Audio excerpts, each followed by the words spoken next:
We are taught a fundamental lie about space, that it is empty. We are taught that once a rocket breaches the atmosphere, it enters a serene, frictionless void. The reality is far more violent, far more fluid, and right now it is physically expanding. The boundary between Earth and space is not a rigid line. It is a permeable, breathing membrane. Specifically, we are talking about the thermosphere. The thermosphere, the layer of atmospheric gas sitting roughly 90 to 600 kilometers above your head, is where the vast majority of our low Earth orbit infrastructure currently operates. To the human eye, it is indistinguishable from the black vacuum of deep space, but to a satellite moving at 5 miles per second, it is an ocean of stray molecules. And right now, that ocean is boiling, not metaphorically, not as a headline exaggeration, a physical thermodynamic boiling. Let's be precise about what this means at a molecular level. When extreme ultraviolet radiation, or EUV, from the sun strikes the upper atmosphere, it doesn't just warm the air, it shatters it. The photons carry so much energy that when they collide with an oxygen or nitrogen molecule, they violently rip electrons away from their host atoms. This process is called photoionization. The terminology is dense, but the concept is beautifully simple. The sun is turning a cold, sparse gas into a hot, charged plasma. When these atoms are ionized, they gain tremendous kinetic energy. The baseline temperature of the thermosphere can rocket to over 2000 degrees Celsius. Temperature in a near vacuum, however, is a deceptive metric. If you were floating in the thermosphere at 2000 degrees, you would freeze to death because the molecules are too far apart to transfer their heat to your skin. But a satellite is not floating. It is a multi-ton block of metal moving at orbital velocities. At 17,000 miles per hour, even a sparse cloud of energized atoms hits the spacecraft's surface like a continuous, unyielding spray of fine sand. Here is why this matters. The true danger is not the heat, it is the physical expansion. As the gas superheats, the delicate hydrostatic equilibrium, the mathematical balance between gravity pulling the atmosphere down and thermal pressure pushing it out, shatters. The atmosphere heaves outward. Think of it like this. When you heat a balloon, the gas inside becomes energetic. The molecules collide, and the balloon expands. The Earth's upper atmosphere does the exact same thing, but it has no rubber to contain it.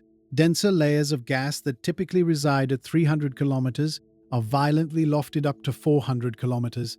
The gas at 400 is pushed to 500. It is a sudden, relentless upward migration of mass. Let that sink in for a second. The sky is not falling.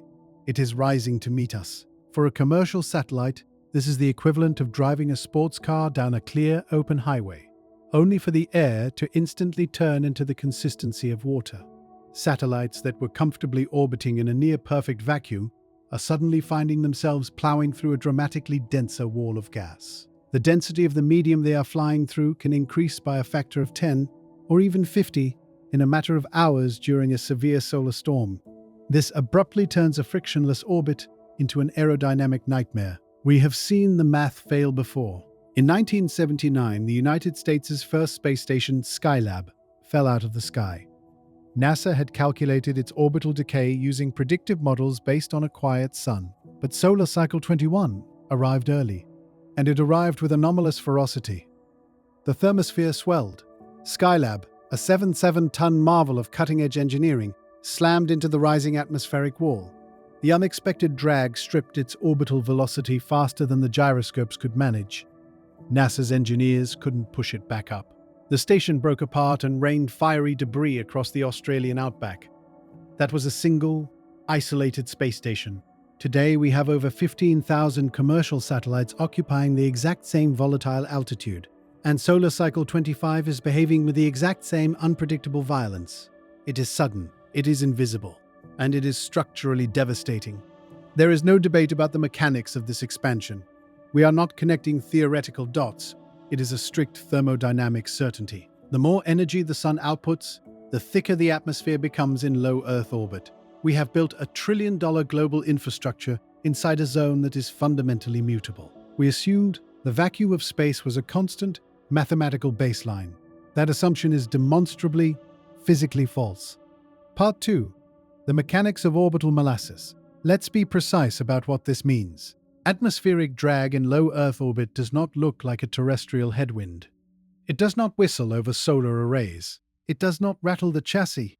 At an altitude of 500 kilometers, atmospheric drag is an invisible, silent, and relentless thief of kinetic energy. To stay in orbit, a commercial satellite must maintain a velocity of roughly 7.8 kilometers per second. That is approximately 17,500 miles per hour. At that speed, a spacecraft is not so much flying as it is desperately outrunning Earth's gravity. The only thing keeping a low Earth orbit satellite from plunging into the lower atmosphere is the immense kinetic energy holding it in a perpetual sideways freefall. Here is the physics of orbital molasses. When the thermosphere swells due to solar superheating, a satellite encounters an exponentially higher density of atomic oxygen and nitrogen. Because the satellite is moving at hypersonic velocities, the gas molecules are effectively stationary. The spacecraft is violently ramming into them. Every single molecular collision strips a microscopic fraction of the satellite's kinetic energy, transferring it away into the surrounding gas. One collision is mathematically irrelevant. 1 trillion collisions a second becomes an invisible structural break. The vacuum turns into a fluid. It acts like molasses. The satellite does not suddenly halt. It does not instantly tumble out of control. It simply loses the forward momentum required to dictate its own altitude, and the orbit begins to relentlessly decay. This initiates a severe, compounding feedback loop. The equation for aerodynamic drag in space relies on a metric called the ballistic coefficient. This is a direct ratio of a spacecraft's mass to its frontal surface area. A heavy, compact satellite punches through the rising gas. A lightweight satellite with massive, deployed solar panels acts like a high-altitude parachute. Modern mega-constellation broadband satellites belong entirely to the second category. They are incredibly light, aggressively flat, and intentionally vast. They are built to capture sunlight, fundamentally acting as massive, fragile sails. Let that land. The commercial aerospace industry designed tens of thousands of these modern satellites for a quiet sun and a thin atmosphere. They optimized ultralight sails for a frictionless void. They did not build heavy structural hulls designed to push through a dense fluid. As the satellite is robbed of its kinetic energy, gravity pulls it downward into a lower orbit. But the lower the satellite drops, the dramatically denser the atmosphere becomes. The denser the atmosphere becomes, the more kinetic energy the satellite loses. It is an exponential death spiral governed entirely by fluid dynamics. Under normal conditions, automated onboard Hall effect or ion thrusters fire periodically to counteract this slow decay. They provide a highly efficient, continuous push to maintain altitude. But ion engines produce only fractions of a newton of thrust. They are the physical equivalent of a human blowing on a paper boat. In a quiet, stable thermosphere, that gentle breath is perfectly sufficient to keep the craft aloft. But when the atmosphere balloons outward during a high-density event, the physical force of aerodynamic drag comprehensively exceeds the maximum thrust capacity of the engines. The thrusters fire at maximum output. The onboard power reserves are drained. The satellite still drops. This is not a software glitch. This is not a manufacturer's defect. It is the absolute physical overriding of human engineering by the atmosphere itself. Part 3. Solar Cycle 25. The Deviant Peak. The Sun operates on a brutal, 11-year pendulum of magnetic activity. We call these solar cycles. To understand the magnitude of the current crisis, we must look at the specific mathematical assumptions that built the modern space economy. In December 2019, an international consortium of experts, the NOAA, NASA, and ICES Solar Cycle Prediction Panel, convened to issue their official forecast for Solar Cycle 25. They ran highly complex dynamo models, mapping the convection currents deep inside the Sun. Their consensus was unanimous. Solar Cycle 25 would be a historically weak cycle.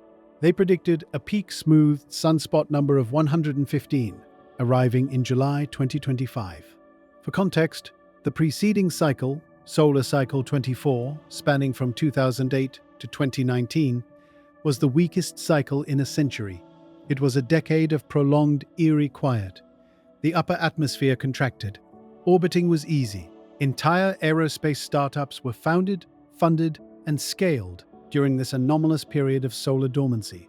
A whole generation of aerospace engineers built their careers in an artificially benign environment. So, When the prediction panel stated that Cycle 25 would simply be a repeat of that sleepy baseline, the commercial space industry took it as an absolute structural guarantee. They modeled for a vacuum. They optimized for a quiet sun. They launched for a benign sky. They were fundamentally wrong. The models were conservative, the corporate timelines were optimistic, and the physical reality of our star was entirely unforgiving. By late 2000-2004, Solar Cycle 25 had not just outperformed the models, it had shattered the algorithmic baseline. The raw sunspot number spiked to 216. Let's be precise about what a sunspot actually is. A sunspot is a region on the solar surface where the magnetic fields become so intensely twisted and knotted that they choke off the heat rising from the sun's core. They appear as dark blemishes because they are momentarily cooler than the surrounding plasma, but they are not calm. They are tightly coiled springs of immense magnetic tension. A high sunspot number directly correlates to a high probability of that tension violently snapping. Think of the sunspot number like a heart rate monitor for a dying patient, but in reverse. The panel predicted a stable resting rate of 115. The sun spiked to over 160, and the fever never broke. Now, in 2006, we are trapped in the prolonged aggressive plateau of this deviant peak. The sun is continuously bathing the Earth in extreme ultraviolet radiation. The thermosphere is fully engorged, and this is where the economic and physical realities collide. Every satellite in low Earth orbit is designed with a specific drag budget. This is a pre-calculated allowance for exactly how much atmospheric resistance the spacecraft will encounter over its operational lifespan. Engineers calculate this friction using the official solar forecasts, and then they load just enough fuel, usually argon or krypton gas, for their electric thrusters to continuously push back against that specific amount of drag. It is a razor-thin mathematical margin designed to minimize launch weight and maximize corporate profit. When Solar Cycle 25 leaped past the predicted baseline, the atmospheric density at 500 kilometers doubled, and in some sectors, tripled. The drag budget was instantly rendered obsolete. Suddenly, automated satellites were forced to fire their thrusters constantly, burning through a 5-year fuel reserve in a matter of months, just to tread water. Stay with me for a moment. Look at the sheer scale of the miscalculation. We did not suffer a software failure. We did not experience a manufacturing defect. We launched the most fragile, expansive, and vital technological network in human history directly into a high-energy environment that our best scientists explicitly told us would not exist. Part 4. The anatomy of a CME, coronal mass ejection.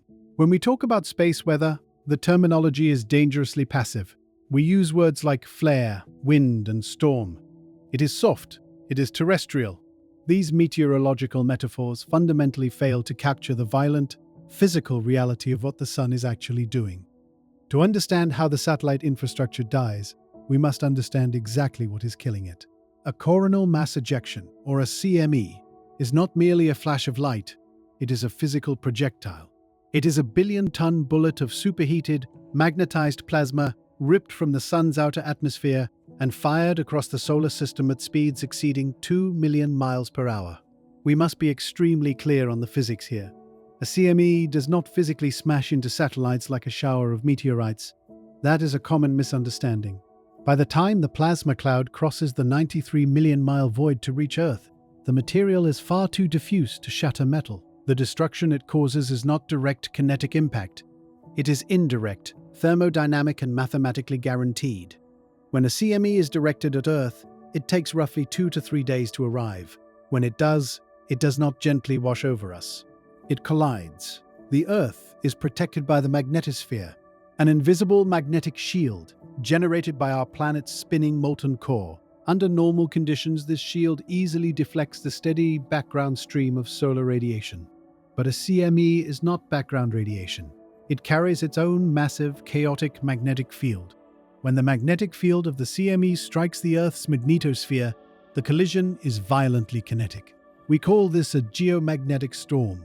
If the magnetic alignment of the CME happens to be oriented opposite to Earth's, a state called a southward pointing field, the two fields aggressively snap together.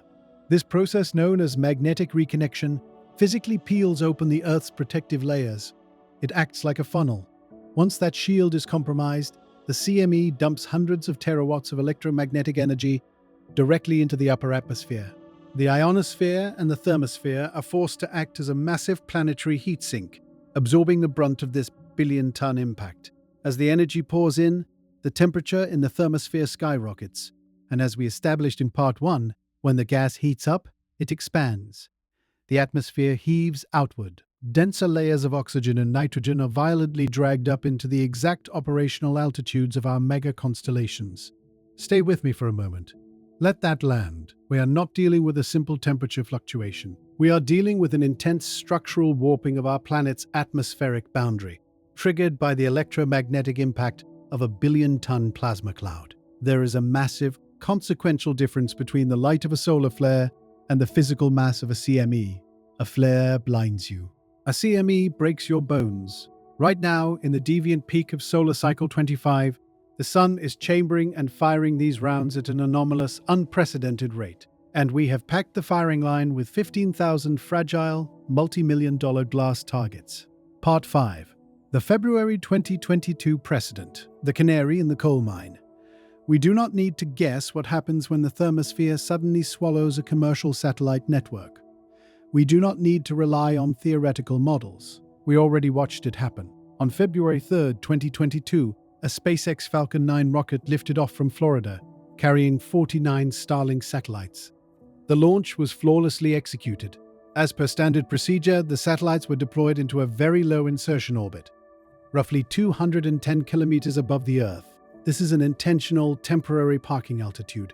It allows engineers to run system checkouts before raising the satellites to their operational height of over 500 kilometers. If a unit is defective, the natural baseline drag at 210 kilometers acts as a fail-safe garbage disposal, quickly pulling the dead hardware down to burn up in the atmosphere. It was supposed to be a routine, uneventful deployment. But the sun had already fired. A day later, a coronal mass ejection swept past Earth. It triggered a geomagnetic storm classified by the National Oceanic and Atmospheric Administration as a G1. Here is why this matters. The NOAA Space Weather Scale runs from G1 to G5. AG5 is an extreme generational event capable of melting regional power grid transformers. AG1 is defined by the agency as minor. It is the lowest possible classification for a storm. It is a whisper of solar activity. It is a statistical footnote, yet that minor storm dumped just enough thermal energy into the thermosphere to trigger a sudden, localized expansion. At an altitude of 210 kilometers, the atmospheric density violently spiked. The aerodynamic drag on those freshly deployed satellites instantly increased by up to 50% compared to previous launches. The vacuum thickened. The molasses set in. SpaceX Ground Control recognized the anomaly immediately. They executed a brilliant, desperate countermeasure. They commanded the satellites into safe mode, physically pitching the flat, rectangular spacecraft perfectly edge-on to their direction of travel. Think of it like this. Instead of dragging a flat hand through a rushing river, they turned their hands sideways to slice through the current. It was a precise, automated maneuver designed to minimize the spacecraft's ballistic coefficient and reduce aerodynamic friction. It was not enough. The physical density of the expanded atmosphere simply overwhelmed the engineering of the spacecraft. The drag was so severe that the satellite's ion thrusters could not produce the forward momentum required to pull them out of safe mode and initiate their orbital climb. The atmospheric wall held them down. Up to 40 of the 49 satellites, nearly an entire launch manifest, representing tens of millions of dollars of cutting-edge hardware, were dragged relentlessly downward. Within days, they re-entered the Earth's lower atmosphere and were incinerated. Let's be extremely clear about the scale of this failure. The hardware functioned perfectly. The software executed flawlessly. The ground engineers did exactly what they were supposed to do. The satellites died anyway. This was the canary in the coal mine. It was a physical, undeniable demonstration that modern flat-panel mega-constellations are hyper-vulnerable to even fractional increases in atmospheric density. It was predictable, it was recorded, and its core warning was largely ignored by an industry racing to claim orbital territory. But stay with me for a moment. Let that land. Apply the math of February 2022 to the reality of 2026. If a minor G1 storm can generate enough physical drag to instantly doom 40 functioning satellites, The equation for a severe G4 or extreme G5 storm hitting a swollen sky is not a mystery, it is a structural inevitability. Part 6. The margin of error. G1 versus G5.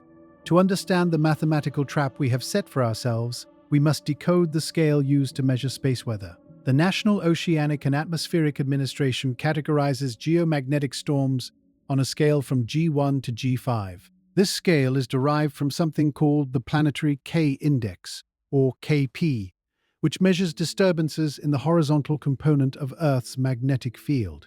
A G1 storm corresponds to a KP of 5. An extreme G5 storm corresponds to a KP of 9. To the layman, the distance between a 5 and a 9 seems small. It implies a linear progression. It implies a manageable escalation. That assumption is fatally incorrect. The KP index is a logarithmic scale. The energy deposition into the thermosphere does not inch upward as the numbers increase. It multiplies violently. The thermal energy dumped into our atmosphere during a KP9 event is not double that of a KP5. It is exponentially greater. Here is why this matters.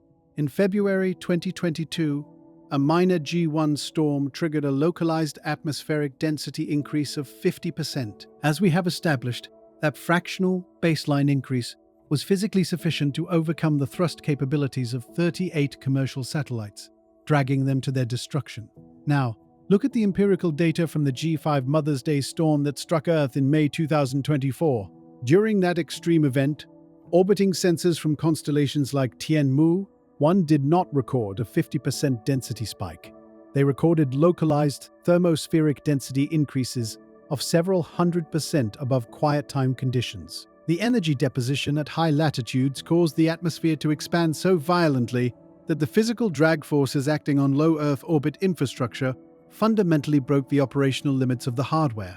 Think of it like this. The equation for aerodynamic drag is directly, linearly proportional to fluid density. If the atmospheric density around a satellite increases by 400%, the physical drag pushing backward against that satellite increases by exactly 400%. There is no engineering workaround for this. A satellite's ion thrusters possess a strict, absolute maximum output. They cannot be overclocked. They cannot surge their power. If a spacecraft's thruster maxes out at a specific fraction of a newton, and the expanded atmosphere suddenly requires 5 times that force just to maintain altitude, the thruster simply loses the fight. The engine fires at 100% capacity, draining the power reserves while the physical mass of the atmosphere relentlessly pushes the satellite downward. The margin of error is 0. During the May 2024 G5 storm, thousands of satellites temporarily lost altitude control. Anecdotal testimony from satellite operators confirmed that major segments of low Earth orbit required days of desperate, around-the-clock manual intervention just to re-establish their trajectories. And that event occurred when the commercial space population was significantly smaller than it is today. Stay with me for a moment. Let that land. If a minor G1 storm is a confirmed satellite killer, the mathematical models for a G5 storm hitting the hypercongested sky of 22 cents do not point to a difficult operational weekend. They point to an insurmountable physical limit. The aerospace industry has built a 15,000 satellite network relying on thrusters that are mathematically incapable of surviving a direct G5 atmospheric expansion. We are not relying on resilient engineering. We are relying entirely on the hope that the sun simply misses. Part 7. The Terminator Event Hypothesis. For over a century, scientists have tracked the 11-year solar cycle by simply counting sunspots. We charted them on a graph, drew a smooth, gentle bell curve, and assumed the sun's activity behaved like an ocean tide, slowly rising to a maximum and slowly receding to a minimum. This assumption is the foundation of every predictive space weather model currently used by the global aerospace industry. It is a comforting, terrestrial metaphor. It is also fatally incomplete. The sun does not have a gentle tide. It has a magnetic tsunami. To understand why our early warning systems failed to predict the violence of solar cycle 25, we must look at the underlying physics of what is actually driving these cycles. We must look at the Terminator event. Pioneered by solar physicists Dr. Scott McIntosh and Bob Lehman, the Terminator event hypothesis strips away the superficial counting of sunspots and looks deep into the sun's interior. The true driver of solar activity is the Hale cycle, a 22-year magnetic engine. Inside the Sun's convective zone, vast toroidal bands of magnetism form near the poles. These are not static fields, they are physically migrating rivers of magnetic tension. Over the course of a decade, two massive bands of opposite magnetic polarity slowly march toward the Sun's equator.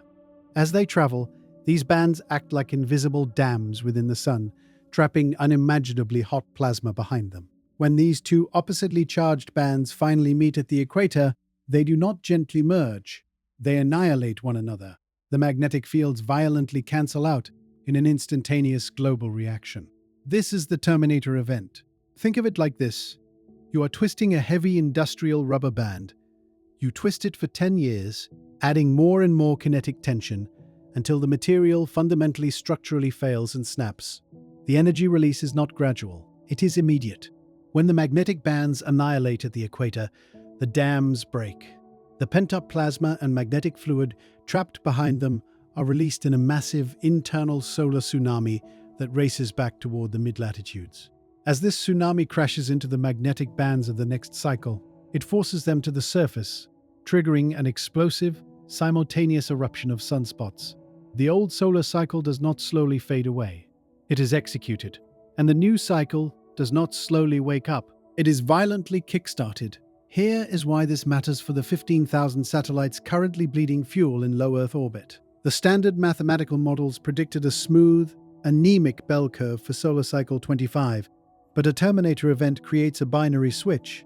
In late 2000-2001, the magnetic bands of cycle 24 annihilated. The Terminator occurred. Almost overnight, the Sun's output of extreme ultraviolet radiation and radio flux skyrocketed. The terrestrial warning systems, programmed to look for a slow, algorithmic climb, were completely blinded by an instantaneous vertical spike in solar aggression. Let that land. We built our billion-dollar orbital infrastructure on the premise of a gentle meteorological slope. We programmed our automated collision avoidance systems to react to gradual atmospheric changes. But the Sun operates on sudden, violent magnetic snaps. We are attempting to predict an earthquake by looking at a weather radar. The Terminator event proves that the anomalous, aggressive space weather we are experiencing is not a statistical outlier.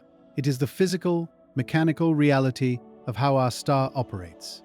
The Sun is not gradually warming the thermosphere, it is repeatedly and violently shocking it. And our terrestrial warning systems are simply too slow to alert the satellite operators before the atmospheric wall arrives. Part 8. The population explosion. 15,000 and counting. For the first 60 years of human spaceflight, low Earth orbit was a pristine, meticulously curated environment. It was a frontier governed by nation-states, populated by solitary, multi-billion-dollar scientific instruments. If you look at the historical data, the numbers are almost quaint. At the dawn of 2019, after 6 decades of continuous global space programs, the total number of active satellites orbiting our planet hovered at roughly 2,000. Then, the paradigm shifted. The vacuum was commodified. We did not simply increase our presence in space. We fundamentally transformed low Earth orbit from a sparse scientific frontier into a hyper-industrialized, commercial logistics zone. We entered the era of the mega-constellation. The core concept was economically brilliant but physically perilous. Instead of launching a single heavy, geostationary satellite that takes a decade to build and rests securely 22,000 miles above the Earth, companies like SpaceX, Amazon's Project Kuiper, and OneWeb decided to launch thousands of cheap flat-panel satellites into a low, tight grid. They aimed to blanket the Earth in low-latency broadband internet. To do this, they needed volume, and the volume they achieved is structurally staggering. In less than 5 years, the global active satellite population exploded. We went from a historical baseline of 2,000 satellites to over 11,500 by the end of 2024. Today, in 2026, that number has surged past 15,000 active payloads. SpaceX's Starlink network alone accounts for roughly 10,000 of those operational units. Let that sink in for a second. It took humanity 60 years to put 2,000 active machines into orbit. It took us less than 7 years to launch the next 13,000. That is not linear growth. That is an exponential, unregulated gold rush. Here is why this matters. and how it directly converges with the swelling of the thermosphere.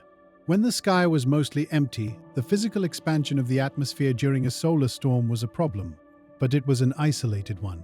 If a single research satellite unexpectedly lost altitude in 1995, it had a vast three-dimensional ocean of empty space in which to safely drift. There was no collateral damage. The margin for error was measured in thousands of cubic kilometers of empty void. Today, that void is gone. These 15,000 satellites do not sit stationary. They are hurtling at 17,500 miles per hour, tightly woven together in complex, overlapping orbital shells. They are separated by carefully calculated mathematical margins. It is a choreographed, hypersonic ballet operating under the strict, foundational assumption that every single dancer will perfectly maintain their precise speed and altitude. But, as we established in the previous sections, the expanding thermosphere is stripping away that speed. The invisible atmospheric molasses is actively forcing the dancers out of step. We have packed the most volatile, weather-dependent layer of our atmosphere with an unprecedented density of fragile hardware. We built an orbital highway system with no emergency lanes, no structural safeguards, and zero room for error. And we flooded it with 15,000 vehicles precisely as the sun decided to warp the asphalt. Part 9. The 300,000 maneuvers. We do not operate our orbital infrastructure manually anymore. We cannot. Human reaction time is a structural liability in an environment moving at 17,500 miles per hour. Let's look at the raw, verifiable data submitted to the Federal Communications Commission by SpaceX for the calendar year of 2025. In a single 12-month period, the Starlink mega-constellation was forced to perform approximately 300,000 automated collision avoidance maneuvers. That is not a typo. That is nearly 1,000 evasive maneuvers every single day. When we visualize a satellite in orbit, we tend to picture a serene, majestic glide above the Earth. The reality is violently different. To survive in the hyper-congested architecture of low Earth orbit, a modern satellite behaves less like a gliding eagle and more like a panicked bird trapped in a dark, crowded room. Here is why this matters and how it directly accelerates the atmospheric crisis. To prevent catastrophic collisions, companies operating mega-constellations have implemented incredibly strict, autonomous safety thresholds. The legacy industry standard mandates an evasive maneuver when the probability of a collision is 1 in 10,000. The AI systems on board modern broadband satellites are far more conservative. They are programmed to fire their thrusters if the probability is just 3 in 10 million. The satellites constantly ingest radar tracking data from the Department of Defense, calculate the trajectories of thousands of surrounding objects, and autonomously fire their ion engines to dodge dead debris, spent rocket bodies, and each other. Think of it like this. You are driving down an 8-lane highway at midnight with your headlights off. You are relying entirely on an automated navigation system to tell you where the other cars are. To guarantee you do not crash, your car's computer violently jerks the steering wheel every 10 seconds. You are safe, but you are burning an immense amount of energy just to stay on the road. Now, add the swelling thermosphere. We established in Part 2 that atmospheric drag is actively robbing these satellites of their forward momentum, forcing them to constantly burn propellant just to avoid falling out of the sky. But simultaneously, this chaotic, hyper-congested orbital environment is forcing them to burn that exact same propellant to dodge hundreds of thousands of invisible bullets. It is a lethal, compounding drain on a strictly finite resource. Every single one of these 300,000 maneuvers requires the satellite to fire its internal argon or krypton thrusters. Every maneuver empties the tank a fraction more. And because the sun is relentlessly superheating the atmosphere, pulling the satellites downward, the onboard AI is caught in an impossible thermodynamic loop. The satellite fires to climb out of the thickening atmospheric molasses. Then it fires to dodge a piece of debris. Then it fires again to correct the trajectory it just altered. There are no refueling stations in low Earth orbit. The aerospace engineers calculated a 5-year fuel lifespan based on a quiet sun and a mathematically manageable debris field. The reality of 2026 is a boiling atmosphere and an exponential, uncontrollable explosion in required evasive maneuvers. Let that sink in for a second. The primary defense mechanism of the entire commercial space economy, the flawless, autonomous execution of 300,000 dodges, relies entirely on the fundamental assumption that the thrusters will always have enough fuel and enough physical force to move the spacecraft out of the way. But when an extreme solar storm hits, and the drag forces of the expanded atmosphere completely exceed the maximum output of those ion engines, the dodging stops. The automated system will see the debris coming. The AI will calculate the collision. It will command the engine to fire. The engine will fire at absolute maximum capacity, and the satellite, pinned down by the sheer fluid density of the expanded sky, simply will not move. Part 10. The physics of the drag wall. There is a single mathematical equation that dictates life and death in low Earth orbit. It is the aerodynamic drag equation. For the engineers who build mega-constellations, this formula is not an academic exercise. It is the strict, unforgiving boundary of their architecture. The equation states that drag force equals 1/2 the fluid density times the velocity squared times the drag coefficient times the frontal surface area.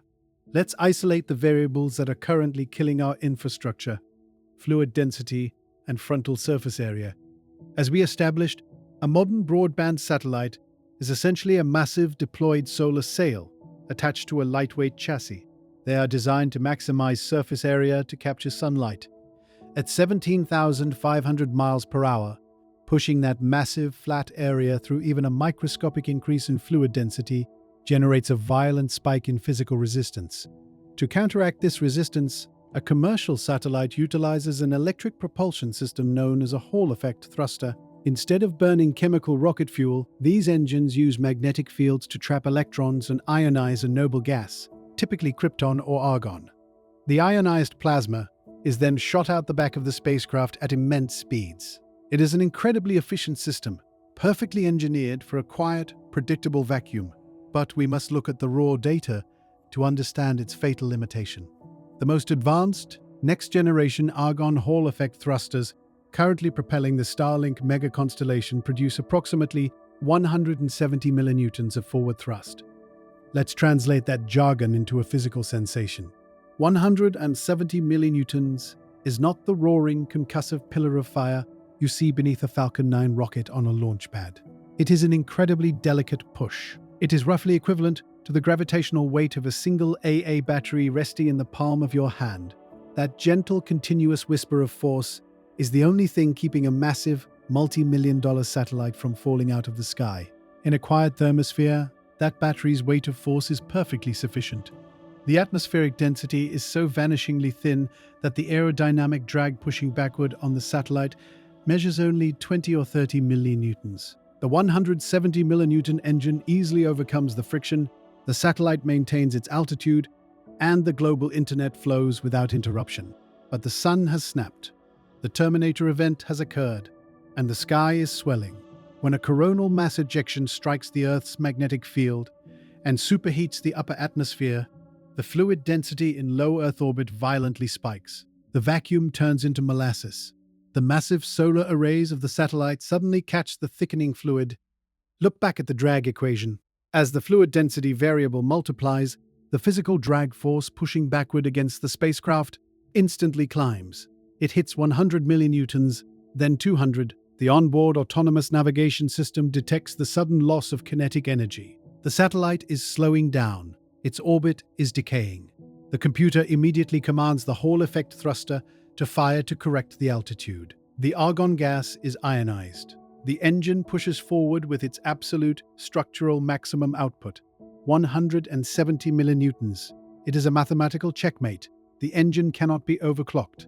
It cannot surge past its physical limits. The thruster fires at 100% capacity, blindingly bright, draining the spacecraft's onboard power reserves. But the expanded atmosphere is relentlessly pushing backward with twice the force the engine can generate. The satellite does not explode. It does not spin wildly out of control. To an observer on Earth, nothing appears to be wrong. But in the cold math of orbital mechanics, the spacecraft has just died. The atmospheric drag has formed an invisible, impenetrable wall, and the satellite is rendered a dead, drifting weight, slowly being dragged down into the crowded orbital shells below it. Part 11. The WAM IP model versus empirical failure. We do not build multi-million-dollar spacecraft based on intuition. We build them on strict mathematical models. For decades, the global aerospace industry relied on a set of equations known as empirical models, computational frameworks with names like MSISS or JB2008. Empirical is a sterile word for a dangerous assumption. An empirical model does not simulate the actual physics of the upper atmosphere. Instead, it looks at decades of historical statistical averages, takes a single daily measurement of the sun's radio output, and smooths the data into a gentle, predictable curve. It is the mathematical equivalent of trying to predict the exact moment a rogue wave will strike your ship by simply looking at an average tide chart from last year. For the prolonged quiet of solar cycle 24, these empirical models were adequate. But during the sudden, violent magnetic snaps of solar cycle 25, they became a structural liability. When the minor G1 storm hit the Starlink deployment in February 2022, the legacy empirical models failed completely. They registered the incoming solar energy, applied their historical smoothing algorithms, and predicted a manageable, fractional increase in atmospheric density. The automated flight computers trusted the math. The ground engineers trusted the math. But the physical reality of the thermosphere was actively ignoring the algorithm. The math was wrong. The satellites died. This localized failure triggered a quiet panic within the aerospace sector. It exposed a fundamental, terrifying blind spot.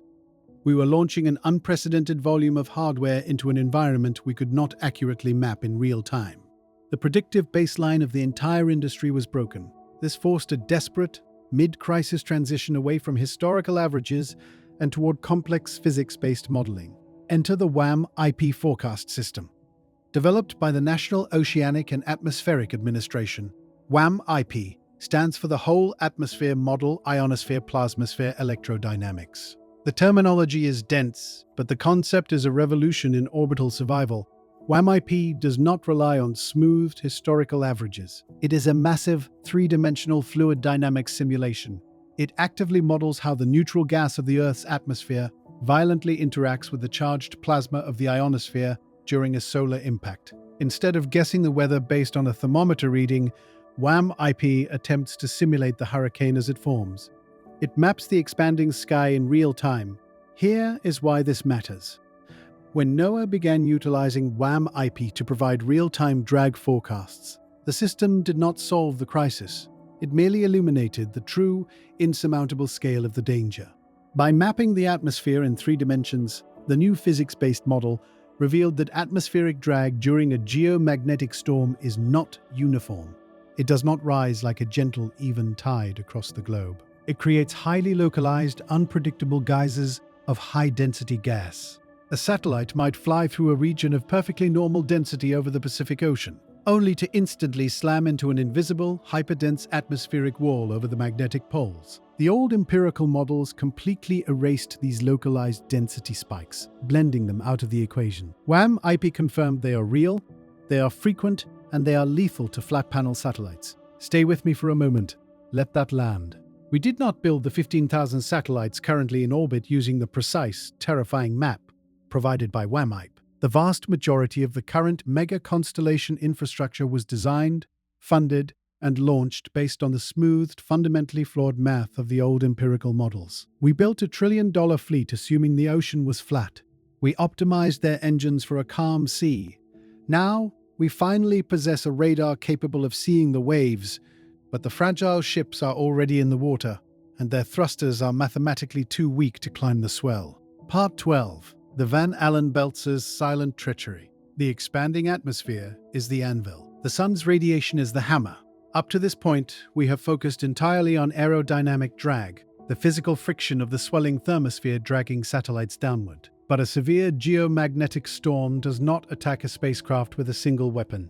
It is a multidisciplinary execution. Concurrent with the thermal expansion of the sky, the sun unleashes a second, entirely invisible force that fundamentally degrades the very computers required to navigate the thickening fluid. We must talk about the Van Allen belts. Encircling the Earth are 2 massive, donut-shaped rings of magnetically trapped, highly energetic charged particles, primarily protons and electrons.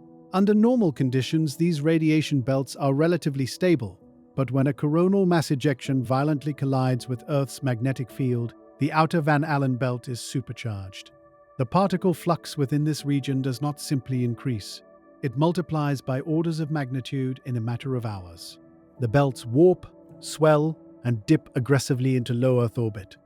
When a satellite plows through this supercharged radiation environment, it is not battling fluid mechanics. It is battling microscopic kinetic ballistics. Here is the physics of a single event upset. When a high-energy proton from a solar storm slams into the silicon microchip of a satellite's flight computer, it carries enough electrical charge to physically alter the state of a transistor. In digital logic, a computer operates entirely on ones and zeros. A proton impact can instantaneously silently flip a 0 to a 1. This is not a software bug. It is a physical, localized short circuit caused by a subatomic bullet.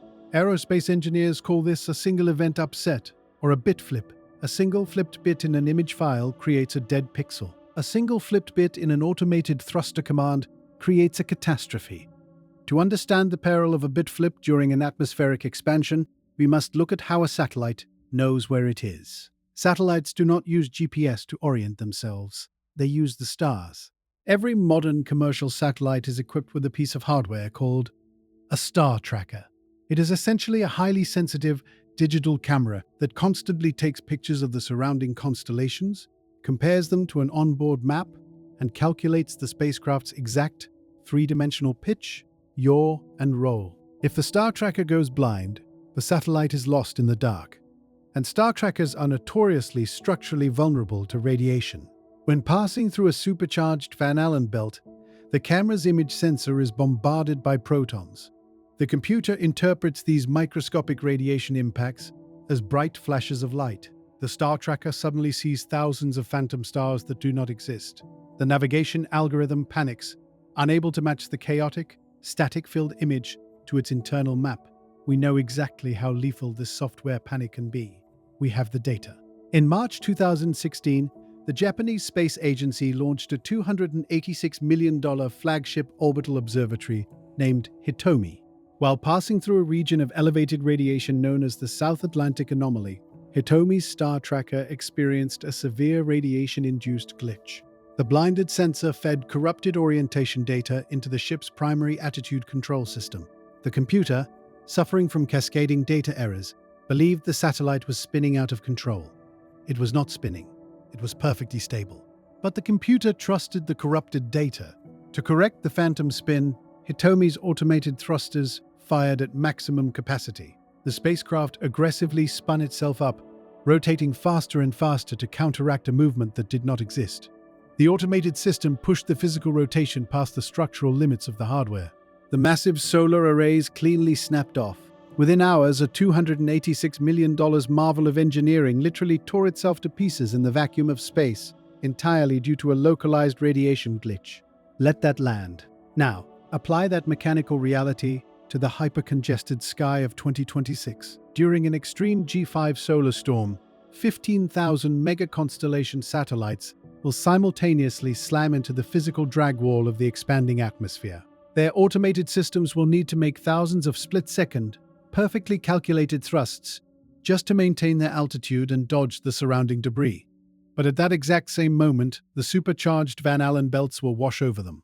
The radiation will bombard their star trackers. The processors will suffer thousands of uncorrectable bit flips.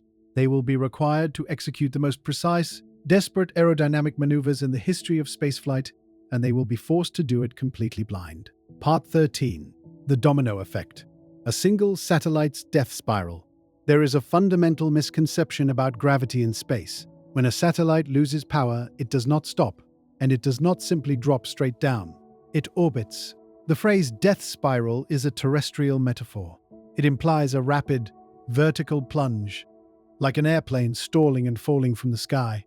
The physical reality of a dying satellite in low Earth orbit is far slower, far more horizontal, and infinitely more dangerous. When the expanding atmospheric wall and the supercharged Van Allen belts permanently disable a commercial spacecraft, that hardware becomes a silent, hypersonic, unguided missile.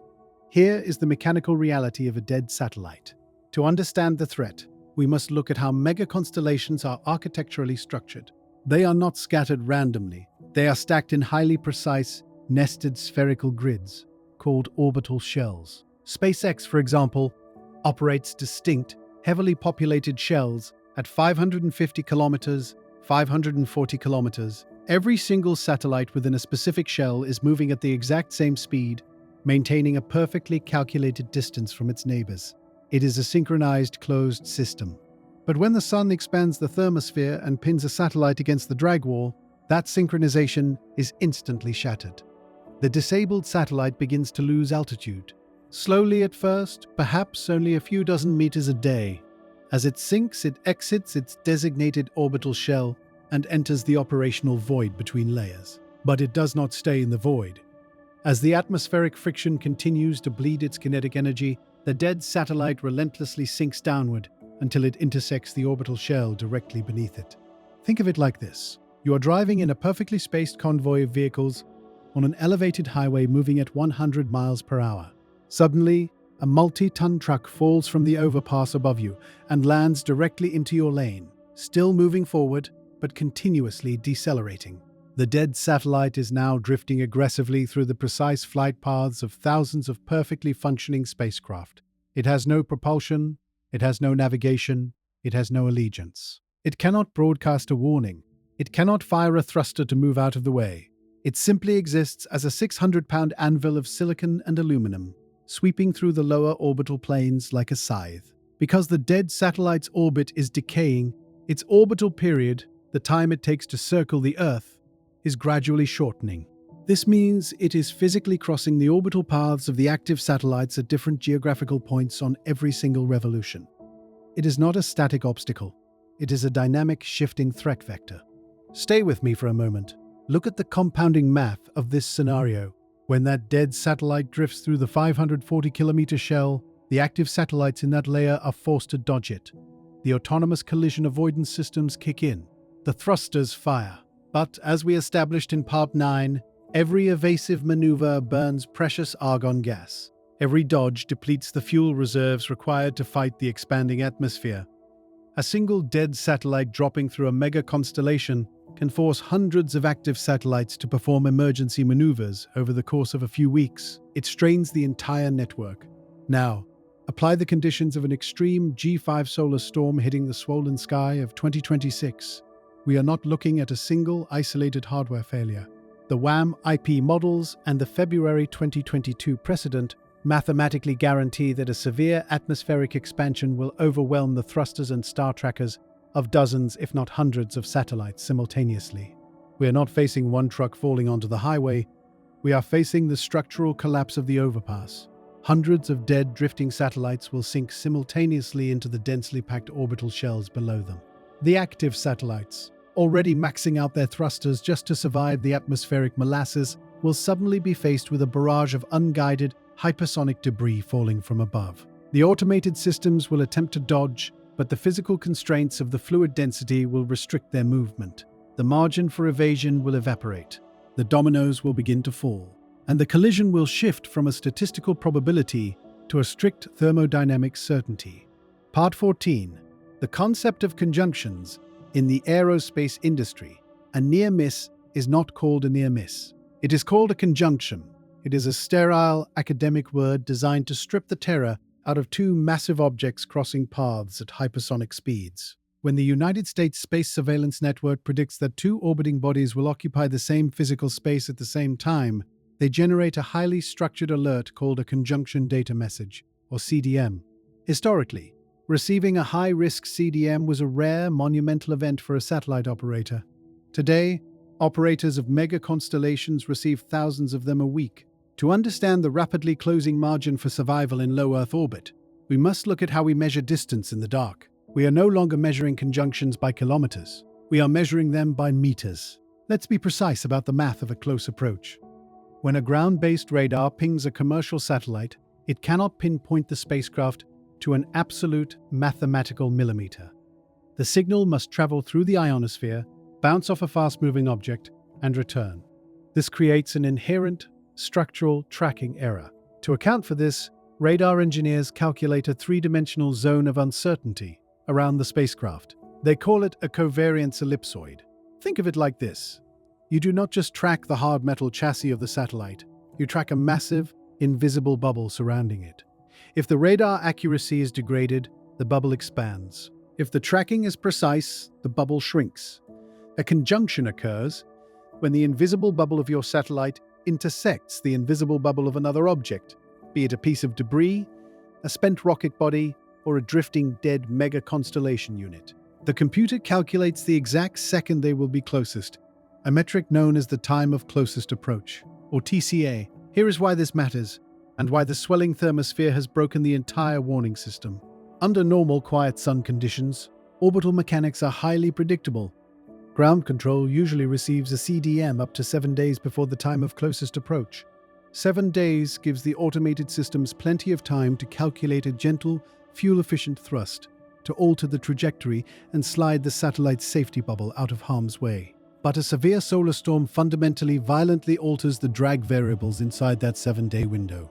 When the sun unexpectedly dumps thermal energy into the thermosphere and the sky swells outward, the atmospheric density violently spikes. The dead, drifting satellite dropping from the orbital shell above you suddenly encounters a denser fluid. It decelerates faster than the radar computers predicted. Its trajectory bends. The invisible bubble of uncertainty surrounding it wildly expands. The 7-day forecast instantly becomes useless fiction. We have empirical data on exactly how dangerous this is.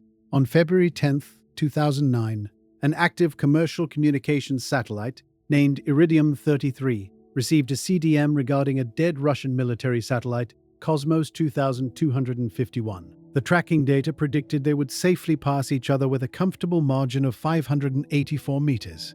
In orbital terms, a miss is a miss. No evasive maneuver was ordered. At a combined closing speed of over 26,000 miles per hour, they struck each other perfectly, head-on. The 584-meter predicted miss evaporated into an immediate, catastrophic collision that generated thousands of pieces of untrackable shrapnel. Stay with me for a moment. Let that land. In 2009, a 500-meter margin of error was considered routine, and it resulted in a structural disaster. In the hyper-congested sky of 2026, satellites routinely pass within 75 meters of each other every single day. Operators are intentionally packing orbital shells so tightly that they are willingly operating inside the margin of error of the radars tracking them. Now introduce the late notice event. Because the Terminator event of solar cycle 25 is generating unpredicted, massive spikes in extreme ultraviolet radiation. The atmospheric drag is constantly shifting. Ground control centers are no longer getting 7 days of warning. The expanding atmosphere is causing dead satellites to drop so erratically that operators are suddenly receiving critical CDMs just 8 hours before the time of closest approach. 8 hours. The AI systems on board the 15,000 active satellites are attempting to thread a needle moving at 17,500 miles per hour, while the fabric they are stitching through is actively boiling. The margin of error is gone. A missed distance of 75 meters at orbital velocities is not a safety buffer. It is a fraction of a millisecond of blind luck. Part 15. Kessler Syndrome redefined. We have been fed a cinematic lie about how the world ends in space. When popular culture envisions the destruction of low Earth orbit, it relies on Hollywood imagery, massive, fiery explosions, entire space stations ripping apart in seconds, and a sudden, dramatic wave of debris sweeping across the sky like a tidal wave. That is not how it happens. There is no oxygen in space. There is no fire. There is no cinematic boom. The physical reality of orbital collapse is infinitely quieter, mathematically colder, and entirely unavoidable once it begins. We must redefine Kessler Syndrome. In 1978, a NASA scientist named Donald J. Kessler published a seminal astrophysics paper titled Collision Frequency of Artificial Satellites, the Creation of a Debris Belt. Kessler looked at the growing volume of hardware in low Earth orbit and modeled a terrifying theoretical threshold. He proposed that, at a certain critical density, the amount of mass in orbit would become self-sustaining in its own destruction. Here is the precise mechanic of the cascade. When two satellites collide at orbital velocities, closing speeds of roughly 33,000 miles per hour, they do not bounce. They do not merely break into halves, they kinetically shatter. A single collision instantly converts two localized, trackable objects into a chaotic, expanding cloud of thousands of microscopic, untrackable shrapnel pieces. If orbital space is relatively empty, that shrapnel cloud eventually disperses. But if orbital space is hyper-congested, if it is packed with 15,000 active broadband satellites, that expanding cloud does not disperse into a void. It acts like a shotgun blast fired inside a crowded room. Those thousands of fragments are moving at 17,500 miles per hour. Within weeks, the shrapnel cloud spreads out, completely encircling the Earth in a lethal high-speed ring. Eventually, one of those tiny fragments will inevitably strike a third satellite. That third satellite shatters, adding thousands more fragments to the ring. Those fragments strike a fourth, then a fifth. One collision guarantees 10, 10 guarantees 100, 100 guarantees 1,000. It is not a sudden explosion. It is a grinding, exponential crush. It is a slow-motion structural collapse that can take months or years to fully materialize. But once the mathematical threshold is crossed, no human engineering can stop it. Here is why this matters right now, and how it converges with the swelling of the sky. For 40 years, aerospace engineers viewed Kessler Syndrome as a distant, theoretical warning. They believed they could prevent it through strict algorithmic traffic management. They relied on their 300,000 automated evasive maneuvers to keep the critical density manageable. But, as we established, the Terminator event of solar cycle 25 has broken the traffic management system. The expanding thermosphere has formed a physical drag wall, completely overwhelming the ion thrusters of the active satellites. We are no longer relying on algorithms to prevent the initial collision. The atmospheric molasses mathematically guarantees that dead, drifting satellites will sink into the active orbital shells below them. The margin of error has been reduced to zero. The drag wall forces the intersection triggers the first collision. The first collision triggers the Kessler cascade. Stay with me for a moment. Let that sink in. We are not simply watching satellites fail due to space weather. We are watching the atmosphere forcefully compress the most hyper-congested orbital environment in human history. The expanding sky is actively squeezing the mega-constellations together, physically forcing them past Donald Kessler's theoretical threshold.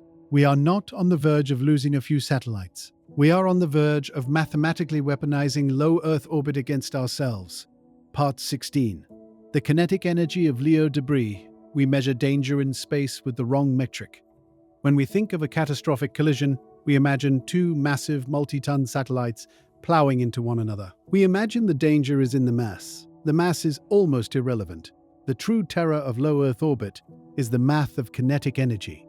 The foundational equation for kinetic energy is simply 1/2 the mass multiplied by the velocity squared. In our daily terrestrial lives, we rarely experience the true weight of that squared variable. But in orbit, velocity is everything. To stay aloft, a commercial satellite must travel at roughly 7.5 kilometers per second. But orbits are not uniform. They cross, they intersect, and they converge from opposite directions. When two objects collide head-on in low Earth orbit, their relative closing speed can easily exceed 15 kilometers per second. That is, approximately 33,000 miles per hour. Here is why this matters. When you square a velocity of 15 kilometers per second, the physical mass of the object doing the striking ceases to act like solid matter. It acts like pure, concentrated energy. We have empirical, terrifying proof of this. During the Space Shuttle program, NASA frequently had to replace the heavily armored, fused silica thermal windows of the orbiters. Upon returning to Earth, engineers would find deep, localized craters blasted into the glass. When they swabbed the impact sites and ran the residue through a spectrometer, they did not find micrometeorites. They found titanium dioxide and zinc. They found paint. A microscopic fleck of paint, measuring less than a millimeter across, had chipped off a dead rocket body decades ago. It intersected the space shuttle at orbital velocities. At 33,000 miles per hour, that practically weightless flake of white paint carried the kinetic energy of a .50 caliber sniper bullet. It struck the multi-layered armored glass with such sudden, overwhelming localized force that the glass physically vaporized at the point of impact. Let that land. Sit with the physical reality of that math. If a microscopic fleck of paint hits like a .50 caliber bullet, then a drifting 1 centimeter aluminum screw acts like a high-explosive artillery shell, and a 1 kilogram chunk of shattered solar panel possesses the kinetic energy to catastrophically obliterate a 200 kilogram satellite in a fraction of a millisecond. This is the exact mechanism of the Kessler cascade we defined in the previous section. When the expanding thermosphere forces two 600-pound broadband satellites to collide, they do not break into a few dozen trackable pieces. The immense kinetic energy completely overcomes the molecular bonds of the aluminum, titanium, and silicon. The satellites are instantaneously shredded into an estimated 4,000 fragments larger than a softball and hundreds of thousands of fragments smaller than a marble. Every single one of those marble-sized fragments is now a hypervelocity bullet, and they are completely invisible to our terrestrial radar. The United States Space Surveillance Network can only reliably track debris down to about 10 centimeters in size. Anything smaller is a ghost. We do not know where the bolts are. We do not know where the shattered silicon is. The active, automated avoidance systems on board the mega-constellations cannot dodge what the radar cannot see. Right now, as the sun superheats the sky and the atmospheric drag pushes dead satellites into active orbital shells, the risk is not just the initial, massive collision. The risk is the instantaneous creation of a million untrackable hyperkinetic bullets fired blindly into the densest technological architecture in human history. Part 17. The vulnerability of the mega-constellations. We are treating the destruction of low Earth orbit as a purely physical threat. That is a mid-20th century misunderstanding. When we envision a satellite failing, we picture the loss of a single isolated machine. For decades, that was true. Legacy communication satellites operated on a bent pipe architecture. They acted as simple, standalone mirrors in the sky. A ground station beamed a signal up, the satellite caught it, and the satellite bounced it back down to a different location. If that satellite died, you lost the signal in that specific region. The damage was entirely contained. Mega-constellations do not operate like this. They are fundamentally, architecturally different. They are not standalone mirrors. They are not isolated broadcasters. They are active, interconnected routers in a highly fragile, high-speed mesh to achieve global broadband coverage without relying on localized ground infrastructure. Networks like Starlink and Kuiper utilize optical intersatellite links, or OISLs. The terminology sounds clinical, but the reality is science fiction. These satellites communicate by firing petabit-capacity lasers at each other across thousands of miles of empty void, creating a decentralized, floating internet backbone that operates entirely independent of terrestrial fiber optic cables. It is a masterpiece of engineering. It is also a trap. Here is why this matters, and how a localized physical failure becomes a global digital catastrophe. Because the satellites are linked by lasers, they rely on precise, absolute physical alignment. The laser on satellite A must perfectly track the microscopic optical receiver on satellite B, while both machines are hurtling at 17,500 miles per hour. When the sun superheats the thermosphere and the atmospheric drag wall suddenly robs satellite A of its kinetic energy, it does not just drop physically, it drops off the digital map. The laser link is violently severed. In a traditional network, a severed link is a localized outage. In an orbital mesh network, a severed link is a logical black hole. The internet traffic does not stop. The autonomous routing software immediately detects the dead node and dynamically diverts petabytes of global data to the surrounding surviving satellites. Think of it like a catastrophic accident on a major 5-lane bridge. The bridge is closed, but the cars do not disappear. They flood into the surrounding residential streets, instantly gridlocking neighborhoods miles away from the initial crash. Now, look at the compounding math of the solar crisis. The surviving satellites that are suddenly forced to handle this massive unpredicted spike in data routing are not operating in a calm environment. They are fighting for their own lives. They are actively caught in the exact same atmospheric expansion. Their flight computers are already maxed out, furiously calculating autonomous collision avoidance maneuvers to dodge incoming debris. Their thrusters are firing at maximum capacity to fight the atmospheric molasses. Suddenly, their processors are flooded with a torrential wave of rerouted global data. The localized physical failure forces a massive computational burden onto hardware that is already stretched to its absolute thermodynamic limit. This is the digital Kessler Syndrome. A severe G5 solar storm does not need to physically destroy every single satellite to bring down the global network. It only needs to physically overwhelm a critical percentage of them. If 15% of a mega-constellation hits the drag wall and loses orbital control, the routing lasers snap. The remaining 85% of the constellation is instantly crushed under the weight of the diverted data traffic. The onboard processor's bottleneck, the software panics. The network initiates an automated cascading fail-safe protocol, shutting down massive sectors of the grid to protect the core. Let that sink in for a second. A physical drag event over the middle of the Pacific Ocean will instantly trigger a cascading routing failure that blacks out high-speed internet in London, Tokyo, and New York. The sheer density of the mega-constellation was sold to the public as a guarantee of resilience. The mathematical reality is exactly the opposite. The density guarantees that a localized physical failure will always propagate into a systemic, global collapse. Part 18. The Blind Spot. Ground Station Overload. We possess a dangerous illusion about how we see space. We imagine that operators at SpaceX, Amazon, or government agencies are staring at giant screens, watching live radar feeds of satellites smoothly traversing a glowing map. There is no live feed. There is no real-time camera. Low Earth orbit is entirely dark. Everything we know about the location of the 15,000 active satellites and the 30,000 pieces of lethal trackable debris is a mathematical prediction. It is a highly educated guess generated by the United States Space Surveillance Network, operated largely by the 18th Space Defense Squadron. They use massive terrestrial assets, like the Space Fence radar on Kwajalein Atoll, to briefly ping objects as they pass overhead, and then they feed those raw data points into supercomputers to predict where those objects will be an hour, a day, or a week from now. When the computer predicts two objects will intersect, it generates a conjunction data message, or CDM. Here is the fragile mathematical reality of that system. Under the prolonged quiet of the previous solar cycle, the space catalog contained roughly 25,000 objects. But as the mega-constellations aggressively expanded and new debris was generated, that catalog ballooned. By 2026, the Space Surveillance Network is continuously tracking over 47,000 distinct high-velocity objects. To keep the sky safe, the astrodynamics algorithms must calculate the future trajectory of every single one of those 47,000 objects, and then cross-reference every single trajectory against the other 46,999 to see if they cross. It is an immense factorial math problem.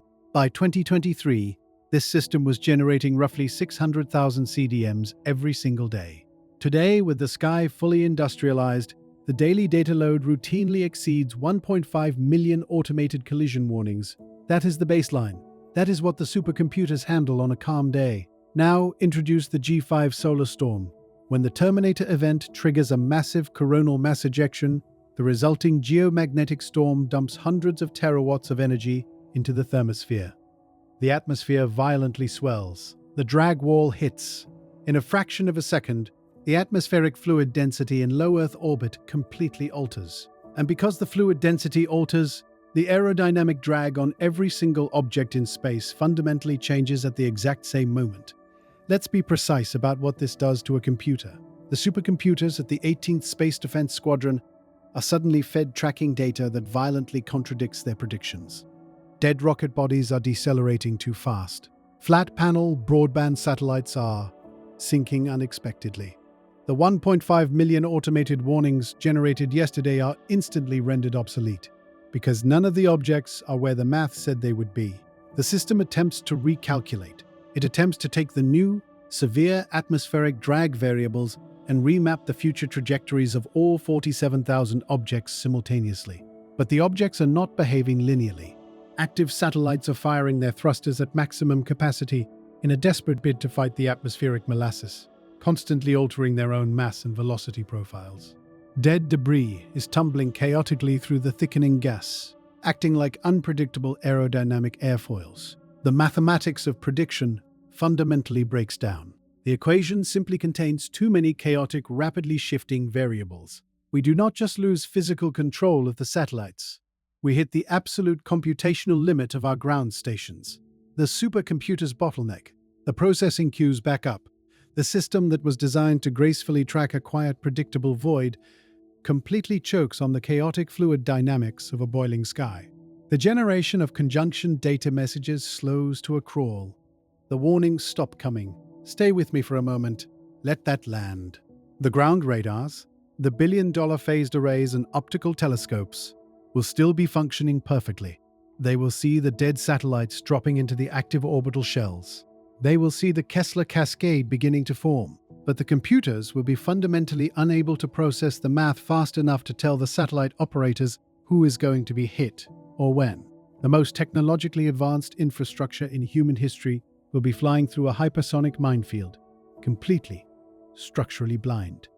Part 19. The immediate terrestrial consequences. We hold a fundamental misunderstanding about what the global positioning system actually is. When you hear the acronym GPS, you immediately picture a map on your phone or a digital pin dropping on a street corner. You think of navigation. That is a civilian illusion. The global positioning system is not a mapping network. It is a constellation of highly advanced, orbiting atomic clocks. They are not compasses. They are the metronomes of the modern world. To understand why the destruction of low Earth orbit directly triggers the instantaneous collapse of terrestrial infrastructure, we must first look at the physics of how time dictates location. A GPS satellite simply broadcasts two pieces of information: its exact location in space and the exact time the signal was transmitted. Your phone, your car, or a commercial airliner receives that signal and calculates the difference between the time the signal was sent and the time it was received. Because radio waves travel at the speed of light, that time delay is translated into physical distance. Here is why this matters. Light travels roughly 1 foot every single nanosecond. If the timing signal received by the ground station is off by just 1 microsecond, 1/1,000,000th of a second, the physical location data is mathematically warped by 300 meters. The system requires such intense relativistic precision that if the atomic clocks drift even fractionally, the navigation grid becomes entirely useless. But navigation is merely the byproduct. The far greater threat lies in the time itself. Modern digital infrastructure has completely abandoned internal mechanical clocks. They are too inaccurate. Instead, almost every major pillar of human civilization uses GPS receivers, specifically GPS-disciplined oscillators, to pull a continuous, microsecond accurate pulse of coordinated universal time directly from the sky. Let us be scientifically precise about the mechanics of this crisis. Intellectual honesty requires us to explicitly state what is not happening. The GPS satellites themselves, the massive billion-dollar machines operated by the United States Space Force, are not falling. They reside in medium Earth orbit, roughly 12,500 miles above the Earth. They are perfectly insulated from the atmospheric drag wall currently killing the Leo mega-constellations. The physical GPS satellites are completely safe, but their signals are not. A GPS satellite broadcasts its timing pulse at an incredibly low power. By the time that radio wave travels 12,500 miles to reach the surface of the Earth, the signal strength is less than 50 attawatts. To put that in perspective, it is equivalent to the energy of a 20-watt light bulb shining from Los Angeles, viewed from New York. It is an exquisitely fragile transmission. Under normal conditions, our receivers are tuned perfectly to catch this whisper. But the sky of 2026 is no longer normal. When the extreme solar storm superheats the thermosphere, it also violently ionizes the upper atmosphere, a phenomenon known as ionospheric scintillation. The smooth, predictable medium that the GPS radio waves normally travel through is suddenly transformed into a boiling, chaotic plasma. The signal is violently refracted. It bends. It stutters. The microsecond timing is immediately corrupted by the atmospheric delay. Now introduce the Kessler cascade. As the 15,000 mega-constellation satellites are crushed by the drag wall and physically shatter against one another, they create an expanding, hyperdense cloud of over 1 million pieces of metallic shrapnel. This debris cloud occupies the exact altitude, 500 kilometers, that the GPS signals must pass through to reach the Earth. The 20-watt whisper from medium Earth orbit hits a global ceiling of tumbling, electrically charged aluminum, titanium, and silicon. The radio frequency interference is absolute. The signal scatters. The signal-to-noise ratio drops to 0. The ground stations lose the lock. The consequences are not delayed. They are not theoretical. They are immediate, mechanical, and structural. Think of the cellular networks. A modern 5G cell tower does not operate independently. It is part of a massive synchronized grid. As you drive down the highway, your phone call is seamlessly handed off from one tower to the next. This handoff requires phase synchronization. Every single tower must be operating on the exact same microsecond pulse, provided entirely by GPS timing. When the towers lose the signal, their internal clocks begin to drift. Within hours, the microsecond margin is breached. The radio frequencies overlap. Data packets violently collide in the air. The cell towers do not burn down.